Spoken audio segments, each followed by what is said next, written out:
African love birds இன்னும் கொஞ்சம் extra purse வாங்கலாம் அப்படின்னு சொல்லிட்டு நம்மளுடைய ஃபார்முக்கு புதுசாக வந்திருக்காங்க ஒரு 4 பேர்ஸு.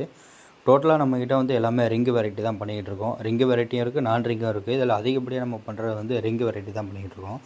ஆஃப்ரிக்கன் லவ் பேர்ட்ஸை பொறுத்த வரைக்கும் கூடு கட்டி அதுவே வந்து முட்டை பொரித்து குஞ்சு வரதுக்கு தான் பார்க்கும். நம்ம வந்து எந்த ஒரு கூண்டு செட்டப்பும் பண்ண தேவையில்ல.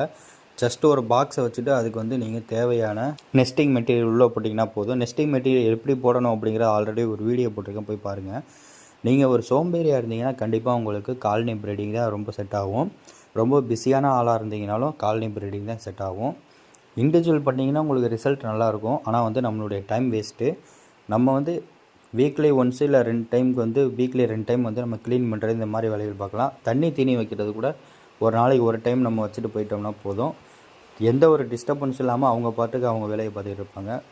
ஆஃப்ரிக்கன் லவ் பேர்ட்ஸை பொறுத்த வரைக்கும் நீங்கள் எந்த அளவுக்கு ஃப்ரீடம் கொடுத்து அவங்கள வச்சுருக்கீங்களோ அந்த அளவுக்கு நல்ல ரிசல்ட் கிடைக்கும். சப்ஸ்கிரைப் பண்ணி வச்சு சப்போர்ட் பண்ணுங்கள்.